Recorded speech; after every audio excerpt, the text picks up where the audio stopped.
சில பேரை இப்படி சொல்றது உண்டு, அடுத்தவங்களை அனுசரித்து நடந்துக்க தெரியல, அவன் என்ன சார் மனுஷன் அப்படிம்பாங்க. சக மனிதர்களோட எப்படி பழகிறது அப்படின்னு தெரியாததுனாலேயே பல பேர் இன்னைக்கு சங்கடப்பட்டுக்கிட்டு இருக்கிறாங்க. வசதி வாய்ப்பெல்லாம் சரியா இருக்கும், ஆனால் வாழ்க்கை சரியா இருக்காது. இன்னொருத்தர்கிட்ட எப்படி பேசுறது பழகிறதுங்கிறது தெரியாததுனால தான் இந்த அவஸ்தை. சரி, இந்த அவஸ்தை இல்லாமல் வாழறது எப்படி? இதுக்கு அனுபவசாலிகள் சில வழிமுறைகளை சொல்றாங்க. அதெல்லாம் என்னென்னங்கிறத இப்போ தெரிஞ்சுக்குவோம். முதல்ல நம்ம நாக்கு நம்ம கண்ட்ரோலில் இருக்கணும். வார்த்தைகளை கொட்டி விட்டு அதுக்கப்புறம் அள்ள முடியாமல் கடந்து கஷ்டப்படக்கூடாது. எப்படி பேசுகிறோங்கிறதும் முக்கியம், பேசுகிறப்ப எப்படி முகத்தை வச்சிருக்கிறோங்கிறதும் முக்கியம். அன்பாக பேசினாலும் நல்லா இருக்கும். அப்படி பேசுகிறப்ப ஆதரவாக அவர் தோள் மேலே ஒரு கையை போட்டுக்கிட்டு பேசினா இன்னமும் நல்லா இருக்கும். ரெண்டாவது விஷயம், இன்னொருத்தர்கிட்ட பேசுகிறப்ப வாக்குறுதிகளை அள்ளி வீசக்கூடாது.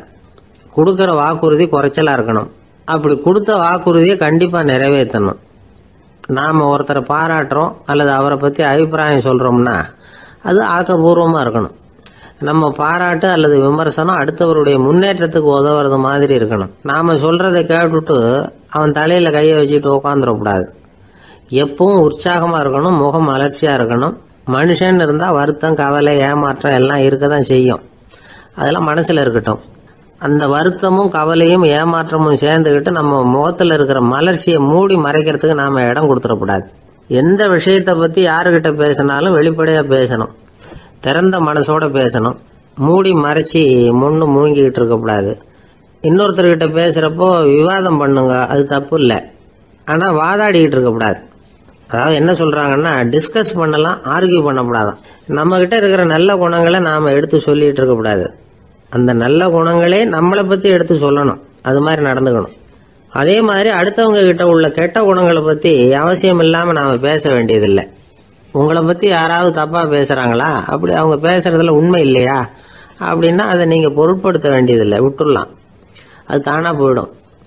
ஒரு 4-5 பேரோட பேசிக்கிட்டு இருந்தீங்கன்னா எல்லாருக்கும் முக்கியத்துவம் கொடுங்க, யாரையும் அலட்சியப்படுத்தாதீங்க. தமாஷா பேசலாம், ஆனால் அவங்க தமாஷ் அடுத்தவங்களை கேலி பண்ணுறதா இருக்கக்கூடாது. நமக்கு கிடைக்க வேண்டியது கிடைக்கலையே அப்படிங்கிற தவிப்பு நம்மகிட்ட இருக்கக்கூடாது. அது தேவையில்லை. உங்கள் செயல்பாடுகள் தெளிவாக இருக்கட்டும், பாராட்டு தானாக அவங்கள தேடிட்டு வரும். இன்னொரு மனுஷனுடைய மனசில் கௌரவமான ஒரு இடத்த பிடிக்கணும்னா நாம் இந்த குணத்தையெல்லாம் நம்மகிட்ட வளர்த்துக்கணும். இதெல்லாம் அனுபவசாலிகள் சொல்லியிருக்கிற குறிப்புகள்.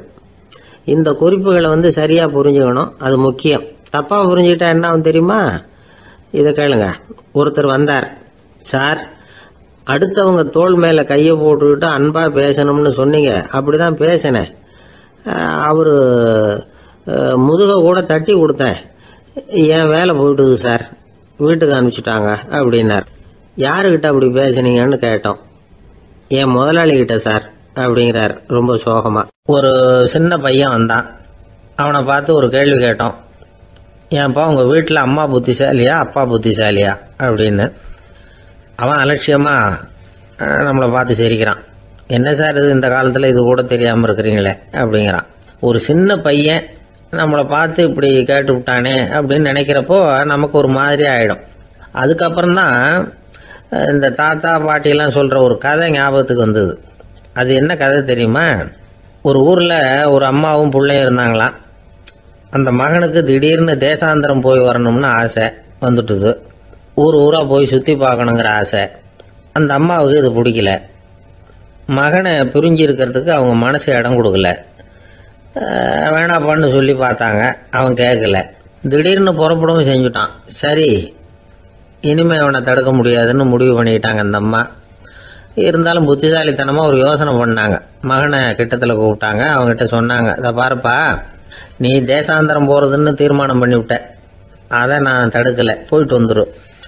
ஆனால் போகிறதுக்கு முன்னாடி எனக்கு ஒரு வாக்குறுதி கொடுத்துட்டு போ அப்படின்னாங்க. போகிறப்போ ராத்திரியாக இருந்தாலும் பகலாக இருந்தாலும் சரி புளிய மரத்து நிழலில் தான் தங்கணும். திரும்பி வர்றப்போ இரவும் பகலும் நீ வேப்ப மரத்து நிழல்லே தங்கணும் அப்படின்னாங்க. சரி அப்படியே செய்கிறேன்னு சொல்லி வாக்குறுதி கொடுத்தான் பையன். புறப்பட்டு போனான். போகிற வழியில் புளிய மரத்து நிழல்லே தங்கினான், தூங்கினான். அப்படி போய்கிட்டே இருந்தான். 7வது நாள் அவன் உடம்பு சுகமில்லாமல் போயிட்டுது. ரொம்பவும் பலவீனமாயிட்டான். இனிமேல் நடக்க முடியாதுங்கிற நிலைமை வந்துட்டுது. யோசிச்சு பார்த்தான், சரி இதுக்கு மேலே போக வேண்டாம் அப்படின்னு முடிவு பண்ணிட்டு திரும்பி வர ஆரம்பிச்சிட்டான். திரும்பி வர்றப்போ வழியில் வேப்ப மரத்து நிழலையே தங்கி தங்கி வந்தான். நாளுக்கு நாள் உடம்பு சரியாக வந்துட்டுது. 7வது நாள் வீட்டுக்கு வந்து சேர்றான். உடம்பு பழையபடியே கலகலப்பாயிட்டுது. பூரண சுகம். தேசாந்திரம் போன பையன் திரும்பி வந்துட்டானே அப்படின்னு அந்த அம்மா ஆச்சரியப்படலை. ஏன்னா அவங்களுக்கு தெரியும் இப்படி ஆகும்னு. பையன் சீக்கிரமாக திரும்பி வரணுங்கிறதுக்காக தான் அவங்க அந்த யோசனையை சொன்னாங்க. என்ன விஷயங்கிறதையும் அவங்களே சொன்னாங்க. மகனே, புளிய மரத்து நிழல் உடம்புக்கு உஷ்ணத்தை கொடுக்கும், சீக்க உண்டாக்கும். அதனால் நீ தொடர்ந்து புளிய மரத்து நிழலில் தங்கினாவே நோய்க்கு ஆளாயிட்ட. அதனால் நல்ல பயணத்தை முடிச்சுக்கிட்டு திரும்பி வரணுங்கிற முடிவுக்கு வந்துட்ட. திரும்பி வர்றப்போ நீ தங்கினது வேப்ப மரத்து நிழல். அது உடம்புக்கு குளிர்ச்சியை தரக்கூடியது, நோயை தீர்க்கக்கூடியது. அதனால் சுகமாக வீட்டுக்கு சேர்ந்துட்ட. உன்னோட தேசாந்திர பயணத்தை தடுக்கிறதுக்காக தான் இப்படி பண்ணினேன் அப்படின்னாங்களாம் அந்த அம்மா. பார்த்தீங்களா அம்மாவோட புத்திசாலித்தனத்தை? அப்பாவாக இருந்தால் இப்படியா பண்ணுவார்? ஒரு அப்பா பையன்கிட்ட 10 ரூபா கொடுத்து இதை எடுத்துக்கிட்டு அடுத்த ஊருக்கு போய் அங்கே இருக்கிற மாமா கிட்ட இதை கொடுத்துட்டு வாடா, வழியில் எங்கேயாவது மரத்தடியில் படுத்து தூங்கி விடாதே அப்படின்னு எச்சரிக்கை பண்ணி அனுப்புனாராம். பையனுக்கு எச்சரிக்கையாக வாழறது எப்படிங்கிறத கற்றுக் கொடுக்கறதுக்காக இப்படி பண்ணார். அவன் பணத்தை வாங்கிக்கிட்டு போனான். அப்பா சொன்னதை மறந்துட்டு ஒரு மரத்தடியில் படுத்து தூங்கிட்டான். அவனுக்கு தெரியாமல் அவன் பின்னாடியே போன அப்பா அவன் கையில் இருந்த அந்த 10 ரூபாயை நைஸாக எடுத்துகிட்டு வந்துட்டார்.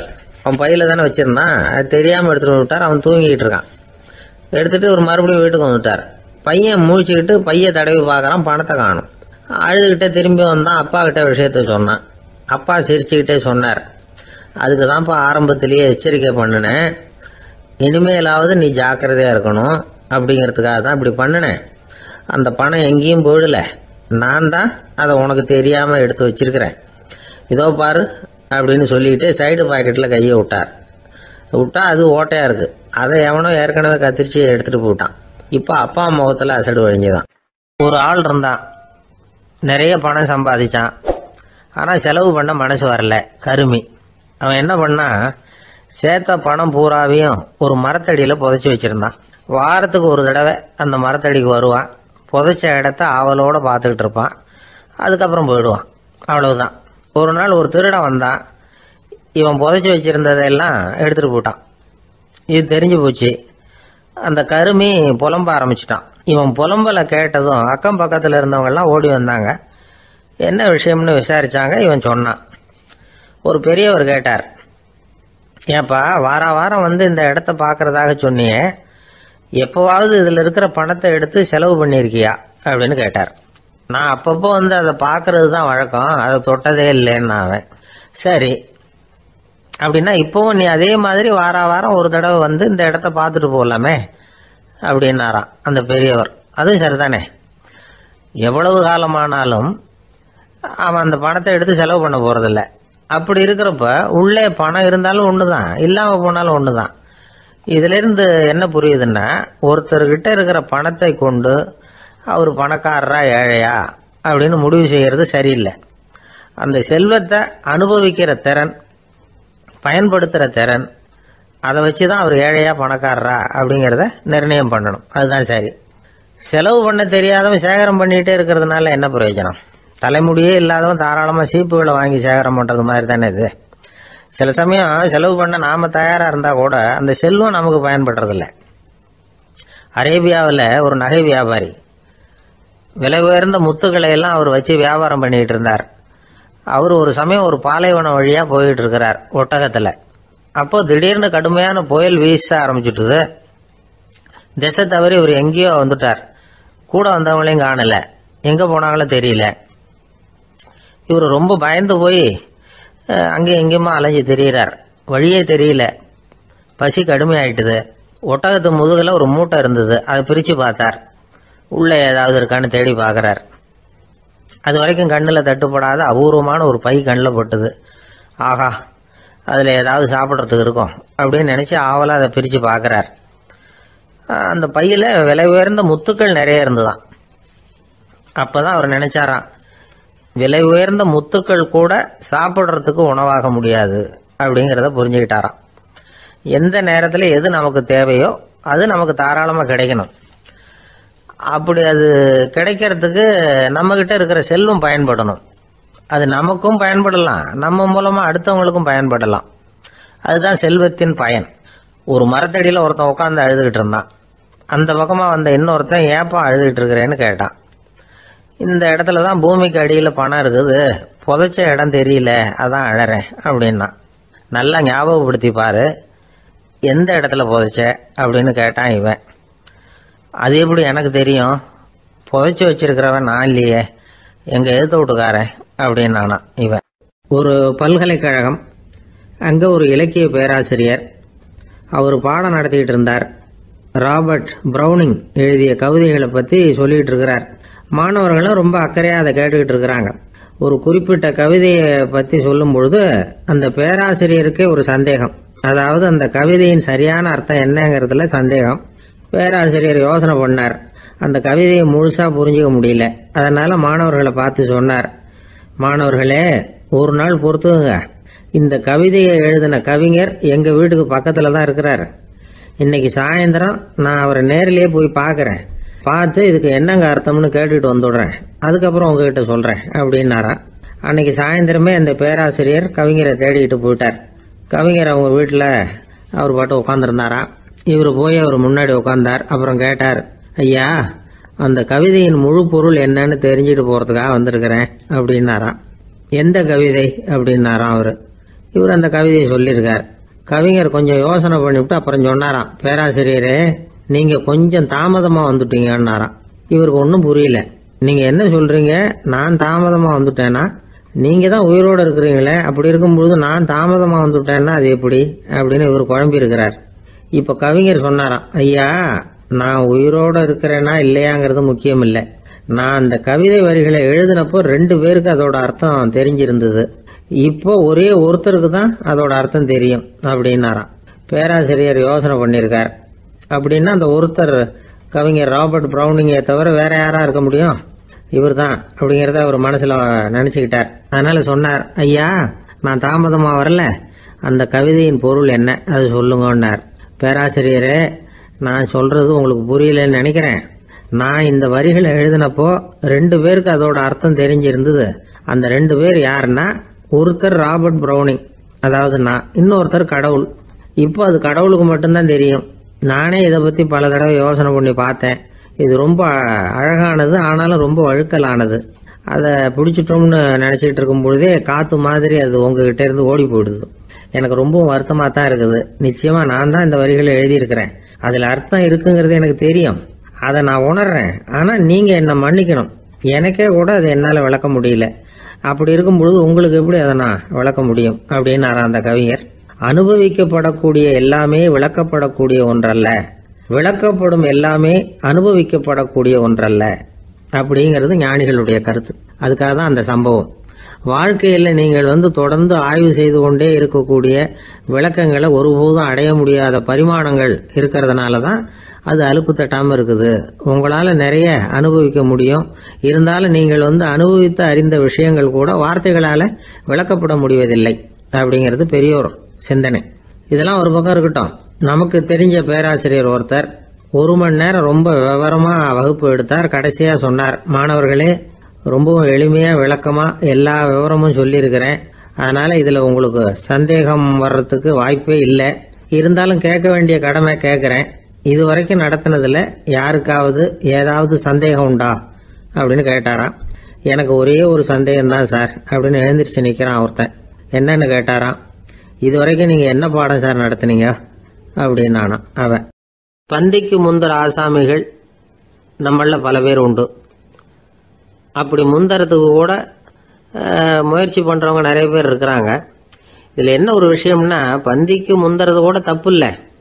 ஆனா அப்படி ஒரு விருந்துல ஆளா போய் உட்காந்து சாப்பிட்டா கூட வெளியில வர்றப்ப என்ன பெரிய விருந்து வச்சுட்டான், சாம்பார்ல உப்பு இல்லை, ரசத்துல காரம் இல்லை அப்படின்னு குறை சொல்லிட்டே வர்றது இருக்கு பாருங்க. அது சரியில்லை, நாகரிகமும் இல்லை. கல்யாண பத்திரிகையில என்ன போட்டிருக்குது, என் பொண்ணுக்கும் இன்னார் பையனுக்கும் கல்யாணம், எல்லாரும் குடும்பத்தோட வந்திருந்து மணமக்களை ஆசீர்வதிக்கணும், இப்படித்தானே போட்டிருக்கோம். குடும்பத்தோட விருந்து சாப்பிட்டு சாப்பாடு எப்படி இருக்குன்னு அபிப்பிராயம் சொல்லிவிட்டு போங்க அப்படின்னா போட்டிருக்கு கல்யாண பத்திரிகையில. ஒருத்தர் வீட்டு விசேஷத்துக்கு போயிருக்கோம்னா எவ்வளவோ அசௌகரியங்கள் நமக்கு ஏற்படலாம். ஏராளமான கூட்டம் வந்திருக்கும். எல்லாரையும் அவங்க வந்து தனித்தனியாக கவனிச்சுக்கிட்டு இருக்க முடியாது.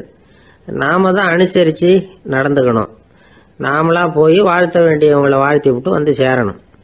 அதை விட்டுட்டு பத்திரிக்கை கொடுத்தானேன்னு போனேன், கவனிப்பே சரியில்லை அப்படின்னு புலம்பிக்கிட்டு இருக்கக்கூடாது. ஒரு விருந்துக்கு போனால் அங்கே எப்படி நடந்துக்கணும் அப்படிங்கிறத பற்றி கூட அனுபவசாலிகள் சில விவரங்கள்லாம் சொல்லியிருக்கிறாங்க. இந்த காலத்தில் கல்யாணம், பிறந்த நாள், அது இதுன்னு நிறைய விருந்துகள் நடக்குது. அதெல்லாம் எதுக்காக? மனித உறவுகளை வளர்த்துக்கிறதுக்காக தான், வேற எதுக்கு?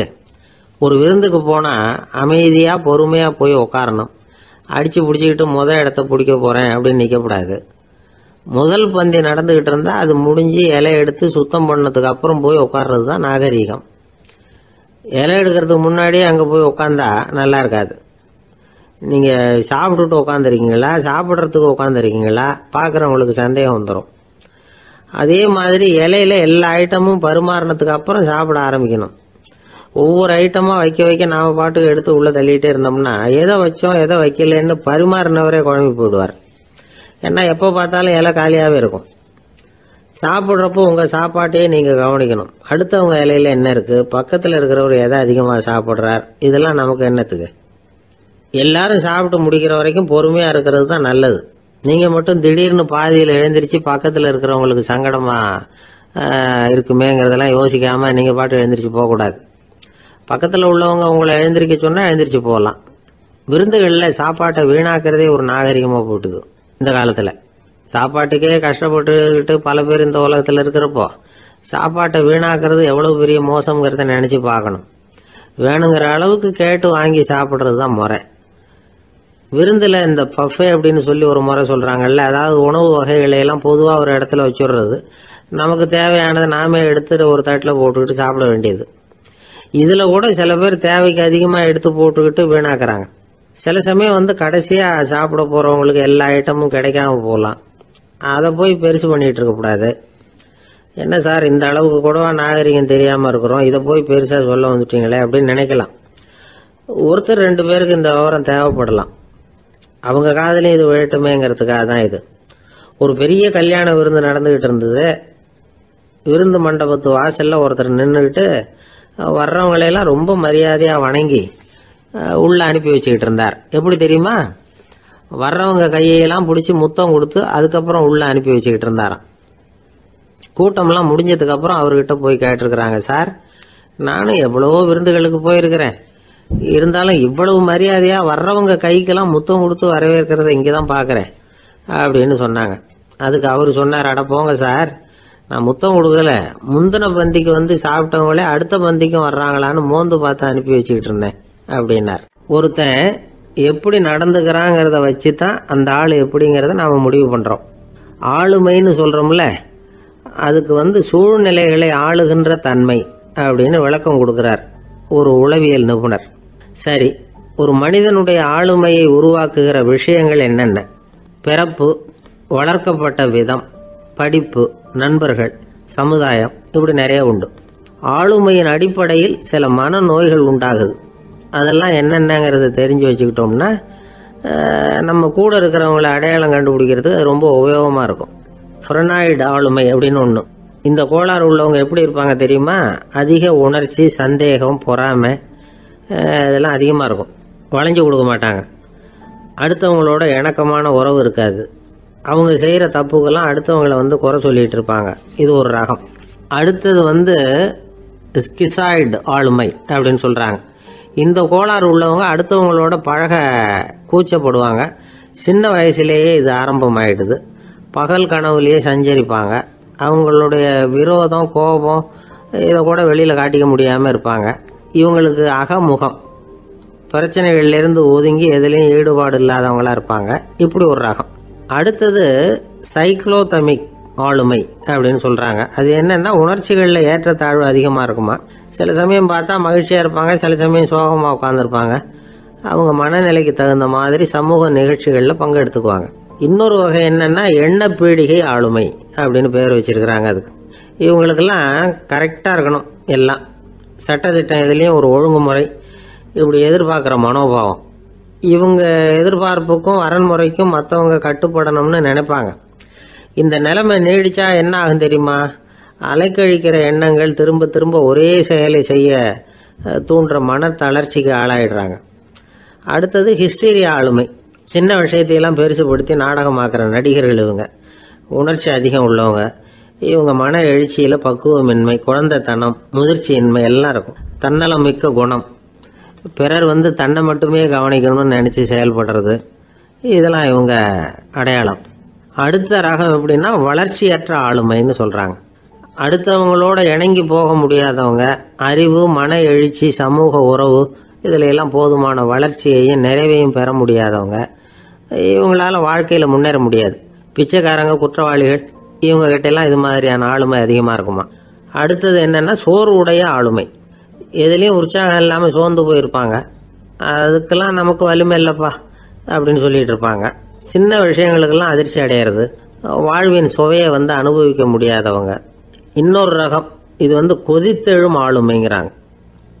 எதுக்கு எடுத்தாலும் ஆத்திரம், குரோதம், வன் செயல் இதிலெல்லாம் ஈடுபாடு இப்படி உள்ளவங்க.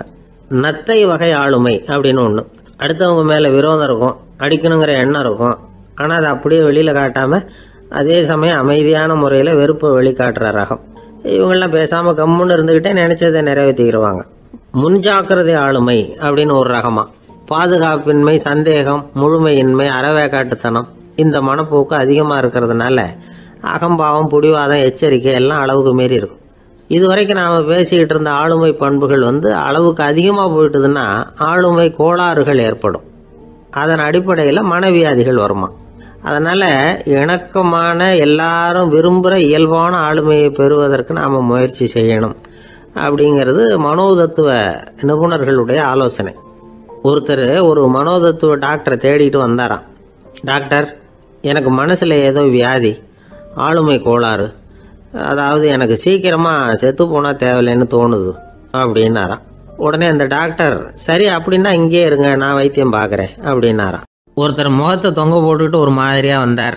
என்ன விஷயம்னு விசாரித்தேன். என்னுடைய நண்பன் ஒருத்தங்கிட்ட கருத்து வேறுபாடு, இனிமேல் நமக்குள்ளே எந்த சம்மந்தமும் வேணாம்னு நட்பை முறிச்சிட்டு வந்துட்டேன்னா. நண்பர்கள்னு இருந்தால் கருத்து வேறுபாடு வரத்தான் செய்யும்னு. கருத்து வேறுபாடு வராமல் இருக்கிறதுக்கு ஏதாவது வழி உண்டா அப்படின்னு கேட்டாங்க. அதை பற்றி நிபுணர்கள் சில யோசனைகளை சொல்லியிருக்கிறாங்கன்னு. முதல் விஷயம் என்னென்னா, உங்கள் நண்பனுக்கு ஒரு செய்தி சொல்லணும்னா அதை நீங்களே நேரடியாக சொல்லுங்கள், அல்லது உங்கள் கைப்பட கடிதம் எழுதுங்க. அதாவது நேரடி தொடர்பு முக்கியம். அதை விட்டுட்டு இன்னொருத்தர் மூலமாக நண்பர்களுக்கு செய்தி அனுப்புனா நீங்கள் சொல்கிற செய்தி அப்படியே போய் சேராது, அது சேதமாயிடும். கூட்டி குறைச்சி சொல்லிவிடுவாங்க, அது குழப்பத்தில் கொண்டாந்து விட்டுரும். இது ஒரு யோசனை. ரெண்டாவது யோசனை என்னென்னா, நீங்கள் ஒரு நல்ல காரியத்தை செய்யும் பொழுது உங்கள் நண்பரையும் சேர்த்துக்குங்க, அவருக்கும் அதில் ஒரு ஈடுபாட்டை உருவாக்குங்க. மூணாவது யோசனை, நம்ம பக்கத்தில் இருக்கிற நண்பர் மகிழ்ச்சி அடைகிற மாதிரி ஏதாவது செய்யணும். சின்ன சின்ன செயல்களாக இருந்தாலும் பரவாயில்ல, அவர் நமக்கு எதுவும் செய்யலையே, நாம் எதுக்கு செய்யணும் அப்படின்னு நினச்சிக்கிட்டு இருக்கக்கூடாது. நாலாவது யோசனை என்னென்னா, உங்களுக்கு ஒரு பிரச்சனையா அல்லது உங்கள் நண்பருக்கு ஒரு பிரச்சனையா, எதுவாக இருந்தாலும் 2 பேரும் சேர்ந்து உட்காந்து ஆலோசனை பண்ணுங்கள்.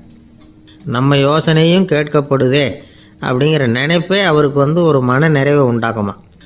5வது யோசனை, உங்கள் நண்பர் ஏதோ ஒரு காரியத்தை செய்கிறார், நீங்கள் உடனே அவசரப்பட்டு நீ செய்கிறது தப்புன்னு தீர்ப்பு சொல்லக்கூடாது. அவர் அதை செய்யறதுக்கான நியாயங்கள் எவ்வளோ இருக்கும், அதை புரிஞ்சுக்கிறதுக்கு முயற்சி பண்ணணும். 6வது யோசனை, உங்கள் நண்பர் என்ன சொன்னாலும் அதை பொறுமையாக கேளுங்க. அவர் சொல்கிறத புரிஞ்சுக்கணும், அவர் சொல்ல விரும்புகிறத புரிஞ்சுக்கணும், அவர் சொல்ல முடியாமல் தவிக்கிறதையும் புரிஞ்சுக்கணும். இப்படி 3 விதமாகவும் அவரை புரிஞ்சுக்கிட்டு அதுக்கு தகுந்த மாதிரி செயல்படணும். 7வது யோசனை என்னென்னா, உங்கள் நண்பர் உங்ககிட்ட ஏதோ ஒரு கருத்தை சொல்கிறார், அது உங்களுக்கு பிடிக்கல, அதுக்காக உடனே நீ சொல்கிறது சரியில்லை, நான் ஒத்துக்க மாட்டேன் அப்படின்லாம் மறுத்துக்கிட்டு இருக்கக்கூடாது. அவர் சொல்கிறத கேட்கணும், பொறுமையாக சிந்திக்கணும், அதுக்கப்புறம் பதில் சொல்லணும்.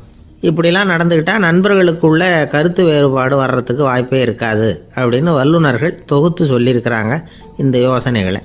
எனக்கு தெரிஞ்ச சில நண்பர்கள் உண்டு, அவங்களுக்குள்ளேயும் கருத்து வேறுபாடுகள் வராமல் இருக்கிறதுக்கு சில நுட்பங்களை கையாளுறது உண்டு. ஒருத்தர் சொன்னார், அந்த டாக்டர் சின்ன வயசுலேருந்து என் கூட பழகினவர், நாங்கள் 2 பேரும் இணை பிரியாத நண்பர்கள்.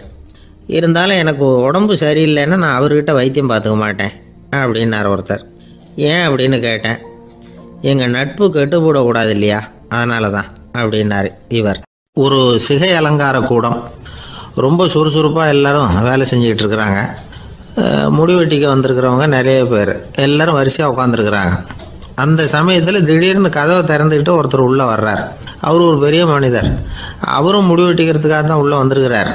அவரை பார்த்த உடனே அங்கே வரிசையில் உட்காந்துருந்தவங்க எல்லாரும் எழுந்திரிச்சு அவர்கிட்ட வந்துட்டாங்க. அவரை சுற்றி நின்றுக்கிட்டாங்க. எப்படி இருக்கிறீங்க, நல்லா இருக்கீங்களா அப்படின்னு விசாரிக்க ஆரம்பிச்சிட்டாங்க.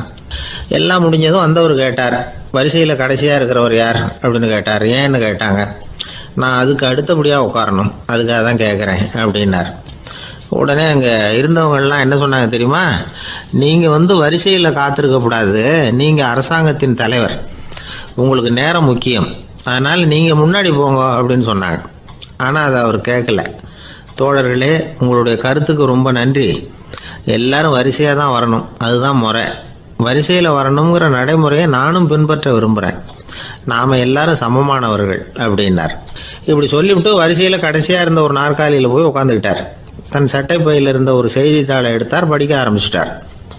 ஆனால் அங்கே இருந்தவங்களால இதை பார்த்துக்கிட்டு சும்மா இருக்க முடியல. ஒருத்தர் எழுந்திரிச்சு வந்தார். ஐயா, இப்போ என்னுடைய முறை வந்திருக்குது, நான் தான் போக வேண்டிய முறை. உங்களை இங்கே காத்திருக்க வைக்கிறத விட ஒரு 5 ஆண்டுகளுக்கு கூட நான் முடிவெட்டிக்காமே இருந்துட முடியும் அப்படின்னார்.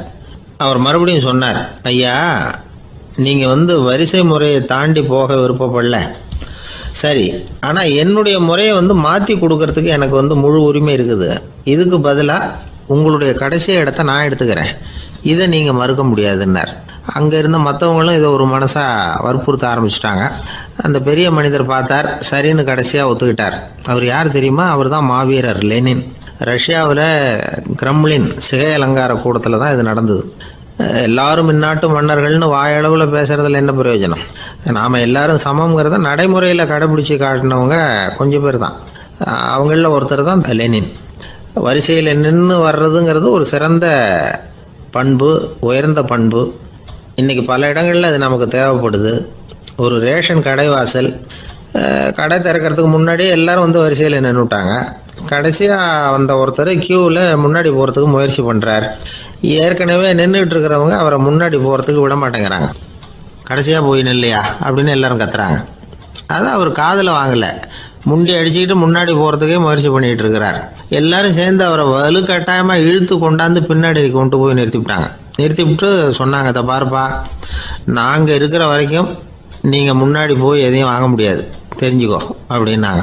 இப்போ அந்த ஆள் சொன்னாராம், நான் இங்கே பின்னாடி நிற்கிற வரைக்கும் நீங்களும் எதுவும் வாங்க முடியாது அப்படின்னாராம். ஏன்னு கேட்டிருக்கிறாங்க. நான் தான் அந்த கடையை திறக்க வேண்டிய ஆள் அப்படின்னா. ஒருத்தர் ஒரு தவறு செஞ்சு விடுறாருன்னு வச்சுக்கோங்க. உடனே நீ செஞ்சது தவறு அப்படின்னு சொல்கிறது ஒரு வகை. அதுக்கு பதிலாக எது சரின்னு அவர் புரிந்து கொள்ள உதவி செய்கிறது இன்னொரு வகை. இந்த 2வது வகை இருக்குது பாருங்கள், நிர்வாக இயலில் இது ரொம்ப முக்கியம். அலுவலகத்தில் வேலை பார்க்குற ஒருத்தர் முக்கியமாக தெரிஞ்சுக்க வேண்டியது என்ன தெரியுமா? சக ஊழியர்கள்கிட்ட எப்படி பழகணும், மேலதிகாரிகள்கிட்ட எப்படி பழகணும், தனக்கு கீழே வேலை செய்கிறவங்கக்கிட்ட எப்படி பழகணும், வாடிக்கையாளர்கள்கிட்ட எப்படி பழகணும், இவங்க எல்லார்கிட்டையும் செம்மையான உறவை ஏற்படுத்திக்கிறது எப்படி. இதையெல்லாம் சொல்லிக் கொடுக்குற பாடம் தான் இன்டர் பர்சனல் ஸ்கில், திறமையான உறவு அப்படிங்கிறது. எந்த வேலையில் இருந்தாலும் சரி, இந்த உறவுகளை வளர்க்கும் திறன் உள்ளவங்க சீக்கிரம் முன்னுக்கு வந்துடுறாங்க. மற்றவங்க கிட்ட உறவை பலப்படுத்திக்கிறது எப்படி அப்படின்னு தெரிஞ்சுக்கிட்டோம்னா எந்த ஒரு தடையையும் சுலபமாக தாண்டி செய்கிற தொழிலில் முன்னுக்கு வந்துடலாம். ஹார்வர்டு பல்கலைக்கழகத்தில் ஒரு கணக்கெடுப்பு பண்ணி பார்த்தாங்களாம். பார்க்குற வேலையில் எது மாதிரி குணாதிசயம் உள்ளவங்க வேகமாக முன்னுக்கு வர்றாங்க அப்படின்னு தெரிஞ்சுக்கிறதுக்காக இந்த கணக்கெடுப்பு. வெவ்வேறு துறையில் வேகமாக முன்னுக்கு வந்திருக்கிற பல பேரை சந்தித்து இந்த சர்வேயை நடத்தியிருக்கிறாங்க. அவங்க கண்டுபிடிச்சி சொல்லியிருக்கிற உண்மை என்ன தெரியுமா? ஒருத்தர் ஒரு வேலையில் இருந்தால் அது சம்பந்தப்பட்ட சப்ஜெக்ட் பற்றிய அறிவு 35% இருந்தால் போதுமா. ஆனால் உறவுகளை வளர்க்கக்கூடிய திறன், இன்டர் பர்சனல் ஸ்கில்லு 65% வேணும். இப்படி உள்ளவங்க சீக்கிரம் முன்னுக்கு வந்துடுறாங்களாம். அதனால் ஒருத்தருக்கு வேலை சரியாக புரியலைன்னா கூட விவரமாக மற்றவங்கக்கிட்ட பழகிறது எப்படின்னு புரிஞ்சால் போதும், அவர் முன்னுக்கு வந்துடலாம். அலுவலகங்களில் மட்டும் இல்லை, எல்லா இடங்கள்லேயும் இது ரொம்ப முக்கியம். வீட்டுக்குள்ளேயும் இது ரொம்ப முக்கியம், வீட்டுக்கு வெளியேயும் இது முக்கியம். அடுத்தவங்க கிட்ட பழகிறது எப்படிங்கிறத தெரிஞ்சுக்காதவன் வாழ்க்கையில் முன்னேற முடியாது. இன்னைக்கு ஆயுதங்களால் காயப்படுத்தி கொள்ளுகிறவர்களை விட வார்த்தைகளால் காயப்படுத்தி கொள்ளுகிறவர்கள் தான் அதிகம். பெரியவங்க என்ன சொல்கிறாங்க தெரியுமா? நீங்கள் இந்த பூமியில் பிறந்ததன் அர்த்தம் பூர்த்தி ஆகணும்னா அடுத்தவங்களுக்கு உதவி பண்ணுங்க.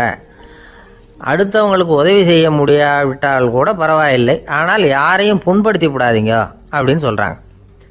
எனக்கு தெரிஞ்ச ஒருத்தர் ஒரு அலுவலகத்தில் வேலை பார்க்குறார். அவர் சொல்லுவார், எனக்கு இந்த இன்டர்பர்சனல் ஸ்கில் ரொம்ப அதிகம் சார். சக ஊழியர்கள்கிட்ட ரொம்ப சுமூகமாக நடந்துக்குவேன்.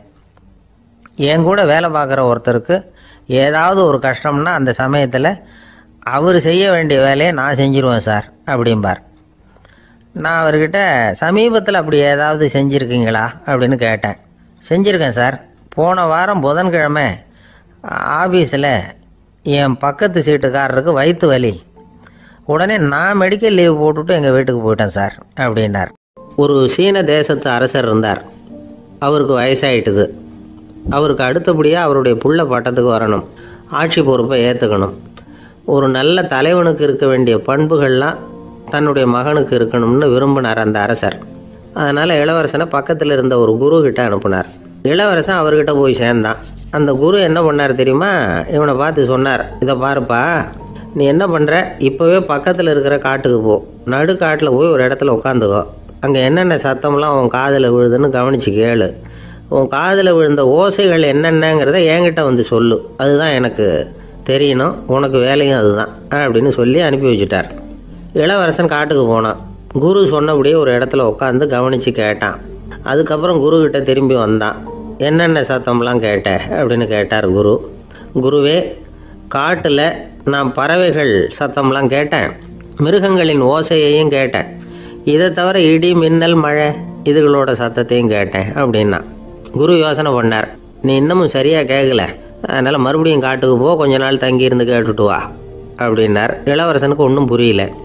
இருந்தாலும் குருவின் கட்டளையாச்சே, மறுக்க முடியுமா? உடனே அவன் மறுபடியும் காட்டுக்கு போனான். ஒரு இடத்துல உட்காந்தான். கொஞ்ச நேரம் உன்னிப்பாக கவனித்து கேட்டான். சில நாள் கழித்து குருக்கிட்ட திரும்பி வந்தான். குருவே, இந்த தடவை சில துல்லியமான சத்தங்களை எல்லாம் கேட்டான். தேனீ பறக்கிற சத்தம், நீரோடையின் மெல்லிய ஓசை, இதெல்லாம் கேட்டேன்னா. குரு சிரித்தார். நீ மறுபடியும் காட்டுக்கு போ, இன்னும் சில நாள் அங்கே இரு, முழுமையாக கவனமாக கேட்டுட்டு வா அப்படின்னு சொல்லி அனுப்பி வச்சுட்டார். இளவரசனுக்கு குழப்பம் அதிகமாயிட்டுது. ஒன்றுமே புரியல. மறுபடியும் காட்டுக்கு போனான்.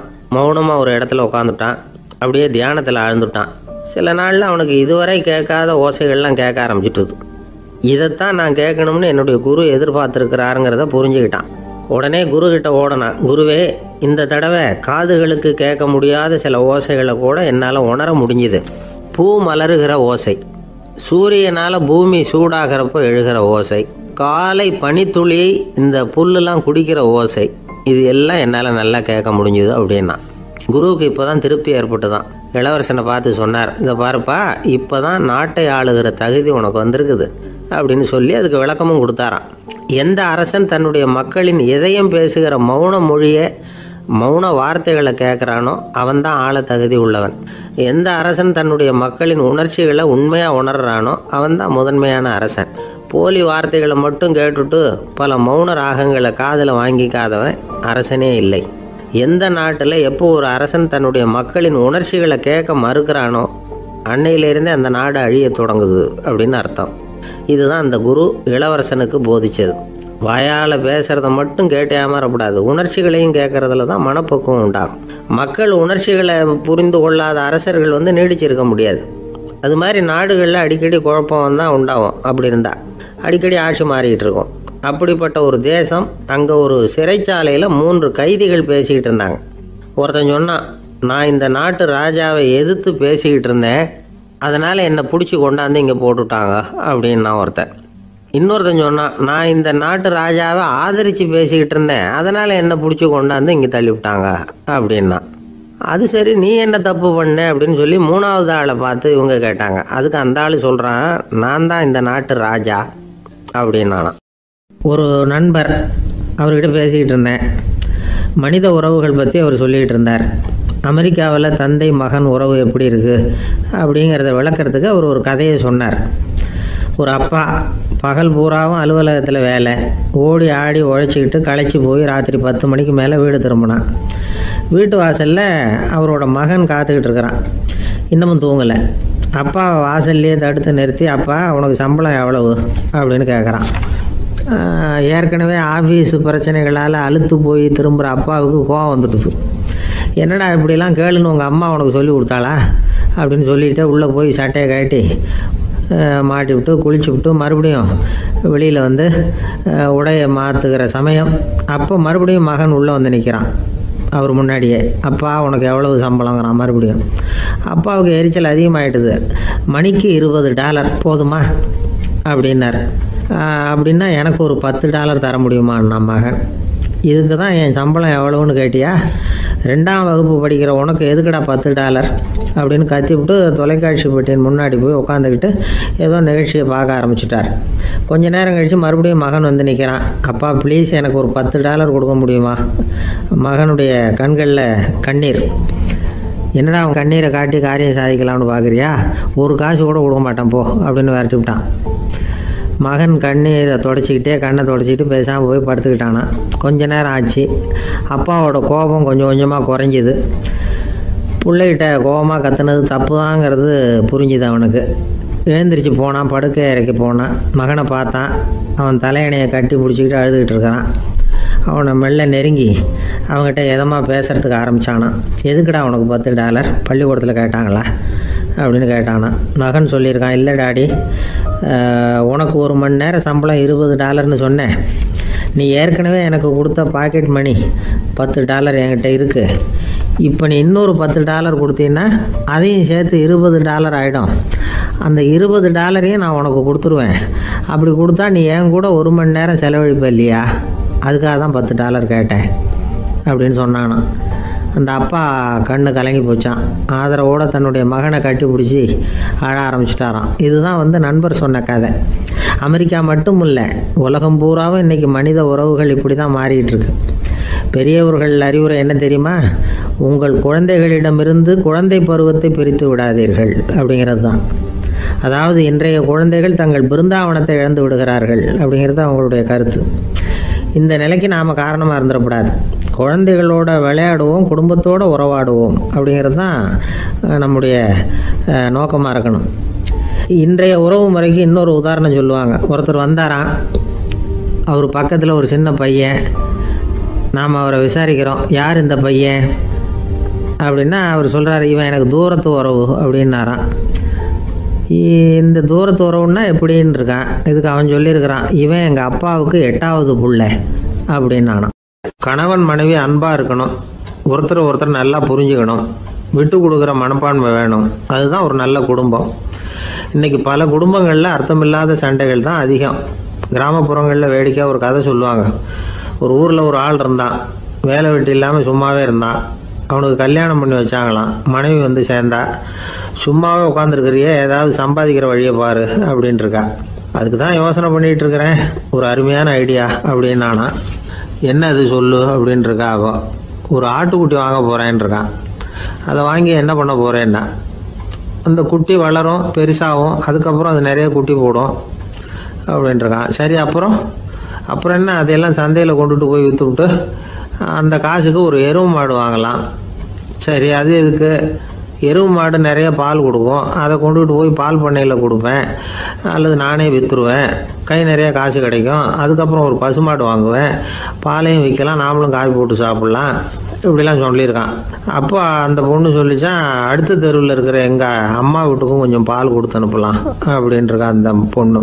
இந்த இடத்துல கணவனுக்கு கோவம் வந்துட்டுது. அது எப்படி உங்கள் அம்மா வீட்டுக்கு எதுக்கு கொடுக்கணும், அதெல்லாம் முடியாதுன்றிருக்கான். இந்த இடத்துல சண்டை ஆரம்பமாயிட்டுது. கொஞ்ச நேரத்தில் 2 பேரும் சத்தம் போட ஆரம்பிச்சிட்டாங்க. கடுமையான சண்டை நடக்கிறத பக்கத்து வீட்டுக்காரன் காதில் வாங்கினான். அவன் ஓடியாந்தான். அவனுக்கு தெரியும், வாங்காத மாட்டுக்காக இப்படி சண்டை போட்டுக்கிட்டு இருக்கிறாங்கங்கிறது அவனுக்கு புரியும். அவன் ஓடி வந்து சொன்னான், ஏண்டா உன்னோட பசுமாட்டை ஒழுங்காக கட்டி போடக்கூடாதான்ருக்கான். என்னடா சொல்கிறேன்னா, இவன் உன் மாடு என் தோட்டத்தில் வந்து மேய்ஞ்சுட்டுது, பயிரெலாம் நாசமாயிட்டுது, 10,000 ரூபா அளவுக்கு சேதம், அதை வாங்கிட்டு போகிறதுக்கு தான் வந்தேன், குடுறா 10,000 நானா. இவன் அரண்டு போயிட்டான். அப்புறம் சொன்னான், டே நான் இன்னும் மாடே வாங்கலையே, அதுக்குள்ளே அது வந்து எப்படிடா உன் தோட்டத்தில் மேயும், என்னடா வளர்றேன்ருக்கான். நீ தாண்டா இப்போ உளறிக்கிட்டு இருக்க, மாடே வாங்கலை, அதுக்குள்ளே எப்படிடா வந்து உன்னுடைய மனைவி அவங்க அம்மா வீட்டுக்கு பால் கொடுத்து அனுப்ப முடியும் அப்படின்னு அவன் கேட்டானா. நம்ம ஆளுக்கு இப்போ தான் புத்தி வந்துதான். அர்த்தமே இல்லாத சண்டை போட்டுக்கிட்டு இருக்கிறோம் அப்படிங்கிறத அவன் புரிஞ்சுக்கிட்டானா. இது நம்ம முன்னோர்கள் சொல்லியிருக்கிற ஒரு கதை. சண்டையில தான் அர்த்தம் இல்லையே தவிர கதையில் அர்த்தம் உண்டு. அதாவது இல்லாத விஷயங்களுக்காக சண்டை போட்டுக்கிட்டு இல்லறத்தை வீணாக்கிக்கிட்டு இருக்கிற மனிதர்கள் இன்றைக்கு நிறைய பேர் இருக்கிறாங்க. ஒருத்தன் தன்னுடைய மனைவியை பற்றி மாமனார்கிட்ட புகார் சொன்னானா, மாமா உங்கள் பொண்ணு அர்த்தமில்லாத சண்டை போடுறா, எதுக்கு எடுத்தாலும் எடுத்து எறிஞ்சு பேசுகிறா அப்படின்ட்டுருக்கான். நீ எப்படி மாப்பிள்ளை அதை சமாளிக்கிற அப்படின்னு கேட்டிருக்காரு அவரு. அவள் எடுத்து எறிகிறது என் மேலே படாமல் ஒதுங்கி நின்றுக்கிறேன் அப்படின்னு நானா இவன். ஒரு பெரியவர்கிட்ட பேசிக்கிட்டு இருந்தேன். அவர் என்கிட்ட ஒரு கேள்வி கேட்டார். திருடர்கள் எத்தனை வகை தெரியுமா உனக்கு அப்படின்னார். இதுதான் அவர் கேட்ட கேள்வி. எதுக்காக என்ன பார்த்து அந்த கேள்வி கேட்டார தெரியல. இருந்தாலும் நான் அவருக்கு பதில் சொன்னேன். திருடர்களில் எத்தனையோ வகை உண்டுங்க. கார் திருடன், சைக்கிள் திருடன், முகமூடி திருடன், எப்படி சொல்லிகிட்டே போகலாம். இருந்தாலும் என்னுடைய சிற்றறிவுக்கு எட்டின வரையில் திருடர்களை 2 வகையாக பிரிக்கலாம் அப்படின்னு நினைக்கிறேன். ஒன்று ராத்திரியில் திருடுற திருடன், இன்னொருத்தன் பகலில் திருடுற திருடன். அதாவது பகல் திருடன், ராத்திரி திருடன் அப்படின்னு பெரியவர் சிரித்தார். என்ன சிரிக்கிறீங்களே, என்ன கள்வர்கள் 4 வகை அப்படின்னு ஆரம்பித்தார். எப்படின்னு கேட்டேன். சாப்பாட்டுக்கு இல்லாமல் திருடுறாங்க பாருங்க, அது ஒரு வகையான். சாப்பாட்டுக்கு இருந்தும் திருடுறாங்க பாருங்க, அது ஒரு வகையான். இதை தவிர இன்னும் ஒரு 2 வகை திருட்டு உண்டு. அது என்னன்னா, ஆண்டவன் கிட்ட இருந்து நாம திருடுற திருட்டு, இன்னொன்று என்னன்னா நம்ம கிட்ட இருந்து ஆண்டவன் திருடுற திருட்டு அப்படின்னார். எனக்கு ஒன்றும் புரியல. என்ன சார் இது, ஆண்டவனையே திருடன்னு சொல்றீங்களே அப்படின்னு ஆச்சரியமா. ஆமாங்க, ஆண்டவனை கல்வன்னு சொல்றது இல்லையா. காஞ்சிபுரத்துக்கு பக்கத்தில் திருக்கார்வனம் அப்படின்னு ஒரு ஊர் இருக்கு. அங்கே உள்ள பெருமாளுக்கு கல்வர்னு தான் பேர். அது மட்டும் இல்லை, திருமங்கை ஆழ்வார் தம்முடைய திரு நெடுந்தாண்டகத்தில் கார்வனத்துள்ளாய் கல்வா அப்படின்னு தான் அழைக்கிறார் அப்படின்னு நிறைய உதாரணம்லாம் சொல்ல ஆரம்பித்தார். அதுக்கப்புறம் அவர்கிட்ட பேசி நான் புரிஞ்சுக்கிட்ட விவரங்களை தான் நான் இப்போ உங்ககிட்ட சொல்ல போகிறது. அதாவது அவர் சொன்ன முதல் வகை திருடர்கள் சாப்பாட்டுக்கு இல்லாமல் திருடுறவங்க. இவங்களை திருத்தி போடலாம். சாப்பாட்டுக்கு இருந்தும் பணம் சேர்க்கணுங்கிற ஆசையால் பொய் கணக்கெல்லாம் எழுதுறாங்க பாருங்க, அவங்க தான் 2வது வகை. 3வது வகை திருட்டு தான் மிகப்பெரிய திருட்டு. இறைவனுக்கு சொந்தமானதை நம்முடையதுன்னு நினைக்கிற திருட்டு. எது இறைவனுக்கு சொந்தமானது அப்படின்னா ஆத்மா. பகவானுக்கு சொந்தமான ஆத்மாவை நம்முடையதுன்னு நினைக்கிறது தான் அந்த மாபெரும் திருட்டு. இதுக்கு பேர் தான் ஆத்மாபகாரமா. சரி, இதுக்கு பரிகாரம் என்ன? எல்லாம் இறைவனுடையது, நமக்கு ஒன்றும் இல்லை அப்படின்னு நினைக்கிறது தான் இதுக்கு பரிகாரம். இதெல்லாம் இருக்கட்டும். 4வது திருட்டு ஒன்று சொன்னோம்ல, ஆண்டவன் நம்மகிட்ட இருந்து திருடுறது. அது எப்படி? ஆண்டவனை கல்வன்னு சொல்கிறாங்க, அது சரி. அவர் என்னத்தை திருடினார்? இப்போ இன்னொருத்தருக்கு சொந்தமான ஒன்றை எடுத்து வச்சுக்கிறது தான் கள்ளத்தனம். ஆனால் ஆண்டவன் எடுத்துக்கிட்டோம்னா இருக்கிறது எல்லாமே அவனுக்கு சொந்தம். அப்படி இருக்கிறப்போ அவரை எப்படி கல்வன்னு சொல்கிறது? இது என்ன புரியாமல் இருக்குதே அப்படின்னு சொல்லி பார்த்தா அதுக்கும் விளக்கம் சொல்கிறாங்க அவங்க. அதாவது ஆண்டவனுக்கு உருவமே கிடையாது, அரூபமாக இருக்கிறவன், அதாவது உருவம் இல்லாமல் இருக்கிறவன். அப்படி உள்ள பகவான் நம்மளை மாதிரி உருவத்தில் இருக்கிறான். நம்மளை மாதிரியே கையை காலு மூக்கெல்லாம் இருக்குது ஆண்டவனுக்கு. இந்த உருவம் நம்மகிட்ட இருந்து திருடினது தானே. அவன் தன்னுடைய உண்மையான திருமேனியை நமக்கு காட்டாம, அதாவது தரிசனம் கொடுக்காம இருக்கிறது கள்ளத்தனம் தானே. அதனால தான் இதுவும் ஒரு பெரிய திருட்டு, இருக்கிறதுலே மிகப்பெரிய திருட்டு அப்படிங்கிறார். என்கிட்ட பேசிக்கிட்டு இருந்தார், இந்த விஷயம்லாம் சொல்லிட்டு இருந்தாரு அந்த பெரியவர். அதாவது திருட்டை ஆன்மீக நோகத்தில் அவர் பார்க்குறார். நம்ம பார்வையில் இதை விட அபூர்வமான திருட்டுலாம் இங்கே உண்டு. அபூர்வமான திருடர்களும் உண்டு. ஒரு திருடன் சிறையிலிருந்து விடுதலையாகி வெளியில் போனான். கொஞ்ச நாளில் மறுபடியும் திரும்பி ஜெயிலுக்கு வந்துட்டான். அப்போது சிறை அதிகாரி அவனுக்கு அறிவுரை சொன்னாராம். ஏன்பா இப்படி அடிக்கடி தப்பு பண்ணிவிட்டு ஜெயிலுக்கு வந்துடுறியே, உனக்கு சொந்த பந்தம் எதுவும் இல்லையா? உனக்கு அப்பா, அண்ணன், தம்பிகள் அவங்க கூட எல்லாம் சேர்ந்து வாழணுங்கிற ஆசை இல்லையா அப்படின்னு கேட்டிருக்கார். அவங்களோட சேர்ந்து வாழணுங்கிற ஆசை எனக்கு நிறைய உண்டுங்க சார் அப்படின்னு அவன். அப்புறம் எதுக்கு இப்படி ஜெயிலுக்கு வந்துவிடுற அப்படின்னாரான் அவர். அவங்க எல்லாருமே இங்கே தானே சார் இருக்காங்க அப்படின்னு அவன். ஒரு ஊரில் ஒரு துறவி இருந்தார், புத்த சமய துறவி. அந்த ஊர் மன்னன் அவரை பற்றி கேள்விப்பட்டிருக்கான். ஒரு நாள் புறப்பட்டு போனான், துறவியின் பாதங்களை தொட்டு வணங்கினான். அதுக்கப்புறம் சொன்னான், ஐயா, நான் உங்களை அரண்மனைக்கு அழைச்சிட்டு போகிறதுக்காக வந்திருக்கிறேன். இனிமேல் நீங்கள் இங்கே எதுக்கு இருக்கணும் அப்படின்னானா. அவன் மனசுக்குள்ளே என்ன நினைப்புன்னா, இவர் எங்கே வர போகிறாரு, நான் ரொம்ப எளிமையானவன், எனக்கு எதுக்கு அரண்மனை வாசம்னு சொல்லிவிடுவார் அப்படின்னு நினச்சிருக்கான். ஆனால் அந்த துறவி என்ன பண்ணார் தெரியுமா? அப்படியா, சரி போகலாம், வா, போய் உன் ரதத்தை கொண்டுட்டு வா, அரண்மனைக்கு போகும்பொழுது அதுக்கு தகுந்த மாதிரி ஆடம்பரமாக போகணும் அப்படின்னு விட்டாரான். துறவி இப்படி சொன்னதும் அந்த மன்னனுக்கு மனசுக்குள்ளே சந்தேகம் வந்துட்டுது. இவர் உண்மையிலேயே துறவி தானா, ஏமாத்து பேர் வழி மாதிரி தெரியுதே அப்படின்னு நினச்சிருக்கான். இருந்தாலும் இனிமேல் என்ன பண்ணுறது, சொல்லியாச்சு. ரதத்தை கொண்டுகிட்டு வந்தான். துறவி ஏறி உக்காந்தார். பக்கத்தில் ராஜா. அவர் ரொம்ப உற்சாகமாக வரார். இவன் ரொம்ப சோர்ந்து போய் வரான். துறவி மரத்தடியிலேயே வாழ்ந்து பழக்கப்பட்டவர், அரண்மனையில் எளிமையாக ஒரு இடத்துல உட்காந்துக்குவார் அப்படின்னு நினச்சான். ஆனால் அப்படி இல்லை. அரண்மனைக்கு வந்த உடனே அந்த துறவி அதை கொண்டுட்டு வா, இதை கொண்டுட்டு வான்னு சொல்லி உத்தரவு போட ஆரம்பிச்சுட்டார். அரண்மனையில் இருந்தால் அரசனை மாதிரி இருக்கணும் அப்படிங்கிறார். ராத்திரி பூரா சௌகரியமாக தூங்கினார். பகலில் அரண்மனை தோட்டத்தில் உலாவ வேண்டியது, நீச்சல் குளத்தில் குளிக்க வேண்டியது, இப்படியே பொழுது போக்கிட்டு இருக்கிறார். அந்த அரண்மனையில் துறவி மகிழ்ச்சியாக இருக்கிறார். மன்னனால் அப்படி இருக்க முடியல. அவருக்கு எந்த கவலையும் இல்லை, இவனுக்கு அரசாங்க கவலைகள். துறவி அப்படி இருக்கிறத இவனால் தாங்கிக்க முடியல. ஒரு நாள் அவர்கிட்டயே போய், நான் உங்ககிட்ட கொஞ்சம் பேசணும்னு நானாம். துறவி பார்த்தார். நான் இந்த அரண்மனைக்கு வரும்பொழுதே நீ என்னமோ என்கிட்ட கேட்கணும்னு நினைச்ச, ஏன் கால தாமதம்? நீ அனாவசியமாக உன்னையே தொந்தரவு பண்ணிட்டு இருக்கிற, நீ கவலையாக இருக்கேங்கிறது எனக்கு புரியுது.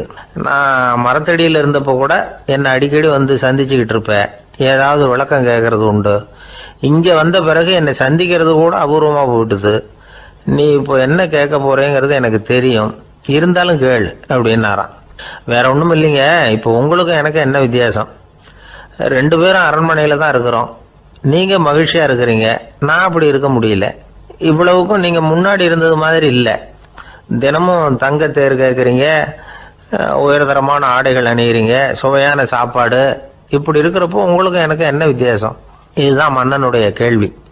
இதுக்கு பதில் சொல்கிறேன், என் கூட புறப்பட்டு வா, இந்த நகரத்துக்கு வெளியில் போவோம் அப்படின்னு சொல்லி அரசனை கூப்பிட்டுக்கிட்டு ஊர் எல்லைக்கு சேர்ந்தார் துறவி. அங்கே போய் சொன்னார், இதை பாருப்பா, இந்த இடத்த தான் தேடிக்கிட்டு இருந்தேன். இனிமே நான் திரும்பி வர போறதில்ல. நீ என்னோட வர்றியா, திரும்பி போறியா அப்படின்னார். நான் எப்படிங்க உங்க கூட வர முடியும்? என்னுடைய நாடு, என்னுடைய சொத்துக்கள், மனைவி, மக்கள் எல்லாத்தையும் விட்டுட்டு எப்படிங்க வர்றதுன்னா. இப்போ அந்த துறவி சொன்னார், இப்போ வித்தியாசத்தை தெரிஞ்சுக்கிட்டியா? நான் அரண்மனையில் இருந்தேன், எல்லா வித பொருள்களும் உடையவனா இருந்தேன், ஆனால் எதையும் சொந்தம் கொண்டாடுறவனா இருக்கல. ஆனால் நீ அப்படி இல்லை, எல்லாத்தையும் சொந்தம் கொண்டாடிக்கிட்டு இருக்கிற. இதுதான் நமக்குள்ள வித்தியாசம் அப்படின்னு சொன்னார். அரண்மனை ஆடைகளை அப்படியே களைஞ்சார், அரசங்கிட்ட கொடுத்தார். உன்னுடைய ஆடைகளை நீயே வச்சுக்கோன்னார். அவர் பாட்டுக்கு நடந்து போனார், திரும்பியே பார்க்கல. அரசனுக்கு அப்பதான் தன்னுடைய அறியாமை விளங்குச்சான். இதிலிருந்து நாம புரிஞ்சுக்க வேண்டியது என்னன்னா, இந்த உலகத்துல எத்தனையோ பொருள்கள், அதையெல்லாம் முறையா பயன்படுத்தினா மகிழ்ச்சி. அதை விட்டுட்டு அதுக்கெல்லாம் சொந்தம் கொண்டாட ஆரம்பிச்சா கவலை. நம்ம ஆட்கள் சொந்தம் கொண்டாடுற விதமே தனி. ஒரு ஆளு இன்னொருத்தங்கிட்ட ஒரு கொடை கடன் வாங்கியிருந்தான், திருப்பி கொடுக்கல. கொடையை கொடுத்தவன் கேட்டான், என்கிட்ட கடன் வாங்கினிய கொடை, அதை கொஞ்சம் திருப்பி தர்றியான்னா. அது உனக்கு இப்போ அவசரமா தேவைப்படுதா அப்படின்னு கேட்டான் இவன். எனக்கு தேவைப்படல, அந்த கொடையை நான் யாருக்கிட்ட வாங்கியிருந்தேனோ அவனுக்கு இப்போ அது அவசரமா தேவைப்படுது அப்படின்னானா அந்த ஆள். ஒரு ஊர்ல ஒரு புகழ்பெற்ற பத்திரிகையாளர் இருந்தார். அவர் ஒரு நாள் திடீர்னு இறந்து போயிட்டார். அதுக்கப்புறம் நேராக சொர்க்கத்துக்கு போனார். சொர்க்கத்தின் வாசல்ல நின்றுகிட்டு இருந்த ஒருத்தர் அவரை தடுத்தார். இதை பாரு, ஏற்கனவே இங்கே 12 பத்திரிகையாளர்கள் இருக்கிறாங்க, அவங்களுக்கே இங்கே வேலை இல்லை. அதுக்கு என்ன காரணம்னா, சொர்க்கத்தில் திடுக்கிடும் செய்திகள்லாம் ஒன்றும் கிடையாது. அப்படி என்ன இருக்க போகுது? இங்கே எல்லாம் அது ஒழுங்காக நடந்துகிட்டு இருக்கோம். எல்லாம் ஒழுங்காக நடந்தால் பத்திரிகைகளுக்கு சுவாரஸ்யமான கொலை கொள்ளை தீ வைப்பு இது மாதிரி எதுவும் இங்கே இல்லை. ஏற்கனவே இங்கே இருக்கிறவங்க எல்லாரும் மரத்தடியில் உட்காந்துக்கிட்டு தியானம் பண்ணிகிட்டு இருக்கிறாங்க. அந்த ஒரே செய்தி தான் தினமும் இங்கே வந்துக்கிட்டு இருக்குது. அதை படிக்கிறதுக்கே இங்கே ஆள் கிடையாது. அதனால் நான் என்ன சொல்கிறேன்னா, நீ பேசாமல் நரகத்துக்கே போயிடு. அங்கே எவ்வளவோ நிகழ்ச்சிகள் நடந்துக்கிட்டு இருக்கு. அங்கே தான் அதிகமான பத்திரிகையாளர்கள் தேவைப்படுறாங்க. அங்கே உனக்கு நிறைய வேலை இருக்கும். அதை செய்கிறதில்ல நீயும் மகிழ்ச்சியாக இருக்கலாம் அப்படின்னு சொன்னாராம். அங்கே அந்த சொர்க்கத்தின் வாசலில் நின்றுக்கிட்டு இருந்தவர். இந்த பத்திரிகையாளர் அங்கேயே நின்று கொஞ்சம் யோசனை பண்ணார். இவருக்கு சொர்க்கத்திலே இருக்கணும்னு தான் ஆசை. அதனால் மெதுவாக அவர்கிட்ட பேசினாராம். ஐயா, என்னை ஒரு 24 மணி நேரம் இங்கே உள்ளே இருக்கிறதுக்கு அனுமதி கொடுங்க. இங்கே இருக்கிற பல பத்திரிகையாளர்களை எனக்கு தெரியும். அவங்களில் சில பேரை சமாதானப்படுத்தி மெதுவாக பேசி நரகத்துக்கு அனுப்பி வச்சுட்றேன். நான் இங்கே இருந்துக்கிறேன். உங்கள் கணக்குப்படி 12 பேருக்கு மேலே இங்கே தாண்டாது. அப்படி பார்த்துக்கிறேன் அப்படின்னாராம். அவரும் யோசனை பண்ணி பார்த்துட்டு, சரி அப்படியே உனக்கு அனுமதி கொடுக்குறேன். ஆனால் ஒரு விஷயம், 24 மணி நேரம் தான் அனுமதி, அதுக்குள்ளே எல்லாம் நடக்கணும் அப்படின்ட்டுருக்கார். சரின்னு சொல்லிவிட்டு இந்த பத்திரிகையாளர் உள்ளே போனார். யோசனை பண்ணார். திட்டம் போட்டு ஒரு பொருளையை கிளப்பி விட்டார். சக பத்திரிகையாளர்கள் எல்லாம் கூப்பிட்டு சொன்னாராம், இதை பாருங்கள், நரகத்தில் ஒரு பெரிய தினசரி பேப்பரை கொண்டுகிட்டு வர்றதுக்காக திட்டம் போட்டுக்கிட்டு இருக்காங்க. அதுக்கு பல அதிகாரிகள் தேவைப்படுறாங்க. நிறைய சம்பளம் கிடைக்கும். யார் யாரெல்லாம் நரகத்துக்கு போக ஆசைப்படுறாங்களோ அவங்கெல்லாம் போகலாம் அப்படின்னு ஒரு பொருளையை கிளப்பி விட்டார். 24 மணி நேரம் கழித்து வாசல் பக்கம் போனார். அங்கே இருந்தவர்கிட்ட எத்தனை பேர் வெளியேறினாங்கன்னு விசாரிச்சாராம். அப்போ அவர் இவரை, நீ வெளியே போகக்கூடாது, முதல்ல உள்ளே தான் இருக்கணும் அப்படின்னு தடுத்தாராம். அப்புறம் சொன்னாராம், நீ சொன்ன செய்தியை கேட்டதும் இங்கே இருந்த எல்லா பத்திரிகையாளர்களுமே நரகத்துக்கு போயிட்டாங்கப்பா, உள்ளே யாருமே இல்லை, அதனால் நீ உள்ளே இருக்கலாம் அப்படின்னாராம். இதை கேட்டதும் இந்த பத்திரிகையாளரே குழம்பி போயிட்டார். ஒருவேளை உண்மையிலேயே நரகத்தில் புதுசாக பத்திரிகை ஏதாவது ஆரம்பிக்க போகிறாங்களோ அப்படின்னு அவரே நினைக்க ஆரம்பிச்சிட்டாராம். அப்புறம் சொன்னாராம், ஐயா என்னை விட்டுருங்க, நான் நரகத்துக்கே போயிடுறேன், அங்கே ஏதோ விசேஷம் இருக்கணும் அப்படின்னாராம்.